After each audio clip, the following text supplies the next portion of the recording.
आयोग आया और सारी चीजें हुई, कांग्रेस ने इसको कई साल रोका और 100 सालों तक कांग्रेस पार्टी परिवारवाद से बाहर नहीं निकल सकी। पहले तो मैं कहूंगा कि वीपी सिंह की जब बात उठती है मंडल कमीशन के बारे में, बीजेपी वीपी सिंह सरकार को समर्थन दे रही थी। जब वीपी सिंह जी ने अगस्त 1999 को मंडल आयोग की सिफारिशों को लागू करने के लिए एक घोषणा की, तब बीजेपी ने समर्थन वापस ले लिया और मंडल से मुकाबला करने के लिए कमंडल अभियान शुरू किया। तो बीजेपी के इतिहास में अगर मैं जाऊंगा किस तरीके से 1949 से लेकर भारत के संविधान का विरोध किया जा रहा है आरएसएस की ओर से, आरएसएस के नेताओं की ओर से, तो इतिहास पर अलग बहस करेंगे। पर आज की जो अधिसूचना है, इसमें नई बात क्या है? इसमें यही कहा गया है ना कि जम्मू और कश्मीर, उत्तराखंड और हिमाचल में अक्टूबर 2026 को और भारत के अन्य राज्यों में मार्च 2027 को ये जनगणना होगा। ये तो 30 अप्रैल को ही घोषणा की गई थी।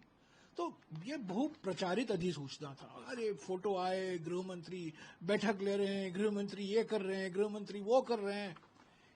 अंत में क्या निकला? यही जो 30 अप्रैल 2025 को आपने घोषणा की थी, वही तो आपने दोहराया है। इसमें कोई नई बात नहीं है। और इसमें सिर्फ जनगणना की बात है, जाति जनगणना नहीं है। तो क्या हमारे जो पलटी मास्टर हैं, हमारे पीएम हैं, क्या एक और बार अपना उन्होंने मन बदल लिया है? क्यों इस अधिसूचना में कास्ट को लेकर, जाति को लेकर इसका कोई जिक्र नहीं किया गया?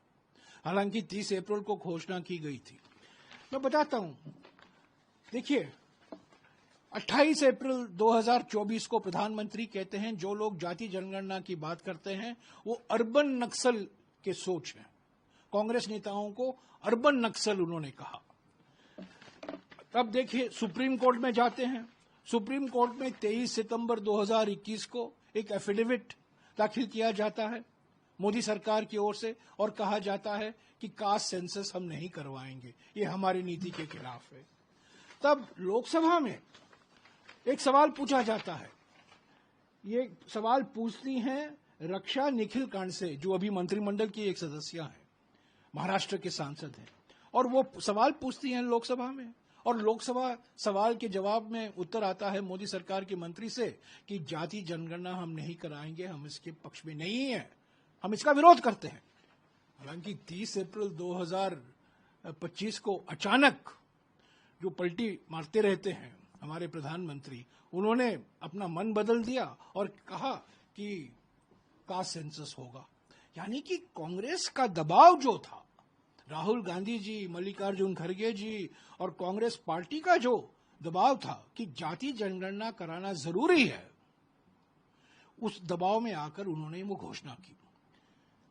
तो रहा कर्नाटक की बात होती है। देखिए हमारा संविधान है, हमारे संविधान की 7वीं सूची में जिम्मेदारी दी गई है, जनगणना की जिम्मेदारी केंद्र सरकार को, केंद्र की सूची में आता है। क्योंकि केंद्र सरकार करती नहीं थी, वो इनकार कर रही थी कि जनगणना कराएंगे। तेलंगाना में हमने सर्वे कराया, कर्नाटक में हमें सर्वे कराया। हालांकि जिम्मेदारी केंद्र सरकार की बनती है और 7वीं सूची के अनुसार केंद्र की सूची में आता है, केंद्र की लिस्ट में आता है।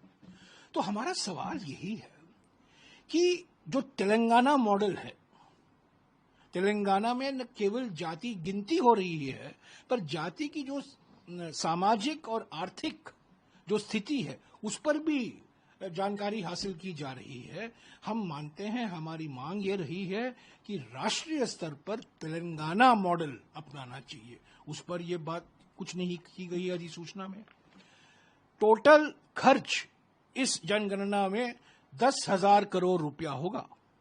ये मेरे आंकड़े नहीं है, ये इसी सरकार के आंकड़े हैं। पर इस साल आवंटन सेंसस ऑफिस को, सेंसस कार्यालय के लिए मुश्किल से 575 करोड़ रुपया। तो आवंटन कहां से आएगा, उसकी कोई घोषणा नहीं की गई। जाति के बारे में कोई जानकारी नहीं दी गई। क्या सवाल उठाए जाएंगे, कितने सवाल होंगे, क्या सिर्फ गिनती होगी क्या सामाजिक और आर्थिक स्थिति पर भी जानकारी हासिल की जाएगी? ये सब सवाल उठते हैं। तो ये इसमें कोई डेडलाइन नहीं है, ये एक हेडलाइन है। बस हेडलाइन बनाने के लिए इन्होंने ये अधिसूचना निकाला है।